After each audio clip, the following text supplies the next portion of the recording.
I call on Government Order of the Day number 1. Social Housing Reform Transaction Mandate Bill, committee stage. I declare the House in committee for consideration of the Social Housing Reform Transaction Mandate Bill. Mr Chairman. Mr Speaker.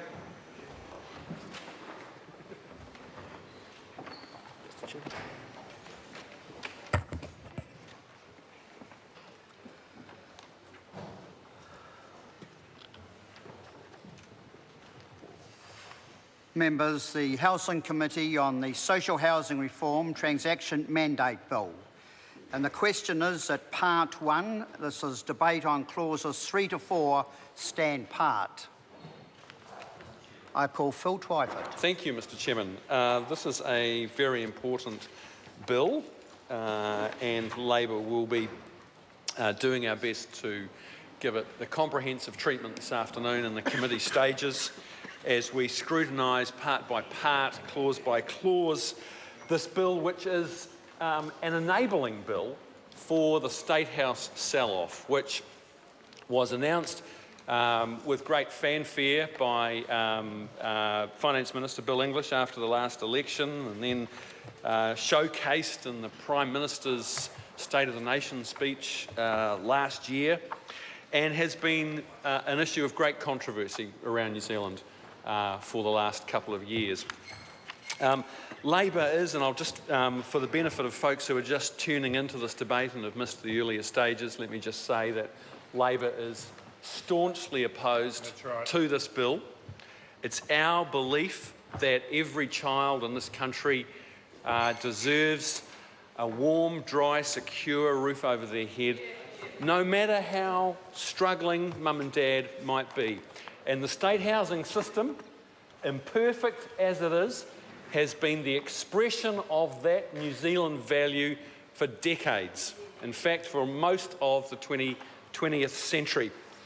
What this bill does is enable the ministers, in this case it would be Minister English and Minister Bennett, it gives them unfettered and extraordinary powers to sell off billions of dollars of publicly owned land and housing that has been built up and paid off by generations of New Zealanders, both taxpayers and State House tenants, with the express purpose of putting a roof over the heads of our most vulnerable citizens.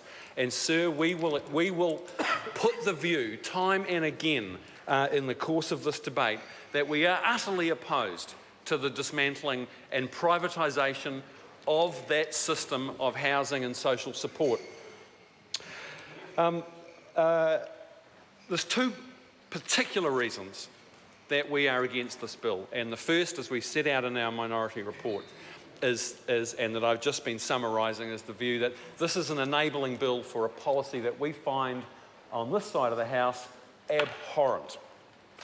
The second that we will come back to repeatedly during this debate is that the powers, the unfettered powers that this bill gives, which were described by the government's own officials as unprecedented, we believe pose a serious risk to this country's reputation for probity, for integrity. That's right. And that is of special concern given that under this national government, New Zealand is sliding down the ranks of Transparency International's International Corruption Index. The government set out on this path, sir, to persuade New Zealanders that somehow the policies that this bill enables were basically about modernising and fixing up a broken down, tired old system of state housing. And they've said a number of things that you'll hear in the course of this debate. They said, oh, the houses are all in the wrong place and they're the wrong size.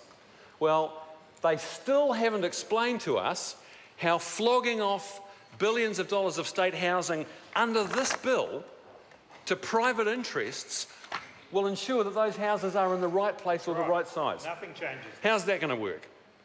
They spent months telling New Zealanders that the powers that this bill gives to do whatever deal the ministers see fit to sell houses for whatever consideration Bill English and Paula Bennett see fit, that will lead to the provision of state housing and social housing in a more efficient and kind and compassionate way. And they said that giving these houses to local community housing organisations would mean that those people would be more in touch with the needs of state house tenants than would be some Housing New Zealand bureaucrat in a far-flung office.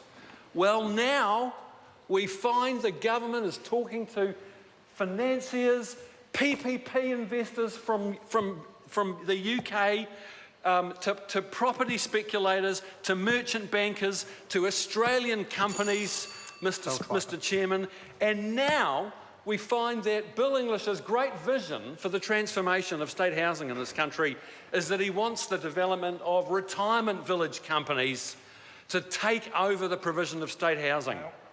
So finally, after 2 years of changing their story about every month about who would get these houses, first it was going to be the Salvation Army, then they said no, we don't like this policy, we don't think it's going to improve the lives of tenants. Presbyterian Support followed, said the same thing. The government said, oh, the iwi will buy these houses. Well, the iwi said, we don't want them unless we can have them for nothing. We don't want the government to basically hand down houses that it hasn't properly maintained. So it's been one spin line, one justification, one rationale after another, and the latest is Bill English saying retirement village companies are the people who he thinks should pick up the state houses and run them at a profit. And sir, that goes to the nub of this bill and this policy, because this bill is about giving the ministers English and Bennett extraordinary powers to do whatever deal they like to sell billions of dollars of land and housing to private interests. But state housing was set up because the market will never on its own deliver a decent quantity of affordable and decent quality of housing to our most poorest citizens. That's why it was invented. But this government, and it's their own words, they want to create some kind of artificial market in state housing with a whole lot of private landlords competing for subsidies. So when Bill English said he wants retirement village type companies to take over the provision of state housing, he's anticipating opening the public purse and dishing out vast quantities of public subsidies from the taxpayer directly into the pockets of these retirement village companies. It's absurd to think that a business model which allows the Rymans and the Somersets to make a killing off the wealthiest quartile or decile of New Zealand society for people to live in retirement villages, that model would work for the 5% of New Zealand's poorest and most vulnerable citizens without vast ongoing quantities of public subsidies. And that is the business model that Bill English has in mind. He's just made a decision that the government should no longer be in the business of owning and operating state houses to house our most vulnerable citizens. It is totally ideological, and it's consistent with the National Party's congenital discomfort and contempt for the poorest New Zealanders. The national government just doesn't want to be in the business of doing that. They want private interests to do it, and they're quite happy to flog off billions of dollars of publicly owned assets to the private sector and then to basically feed them hefty public subsidies on an ongoing basis. Now, how, Mr. Chairman, will that be a more cost-effective way of providing state housing? Because exactly the same service, presumably, will be provided. One would hope, at least as good as.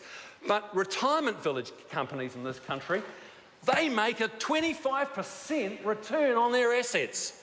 They are highly successful property development companies.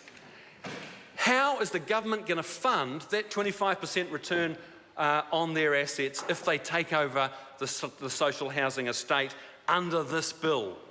Well, I'll tell you, Mr. Chairman, the only way those companies will make a profit a return on their investment that they expect is by the national government dishing out hefty public subsidies.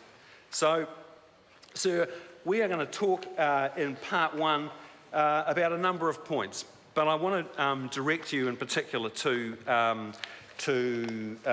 section 2A in part one, which inserts a whole new section into the Housing Act 1955. The Housing Act, which is there partly as a guide, as a legislative framework, a set of accountabilities for the provision of decent public housing for the poorest and most vulnerable citizens. And right into the heart of that law is being thrust by this national government the tools for the very demise of state housing.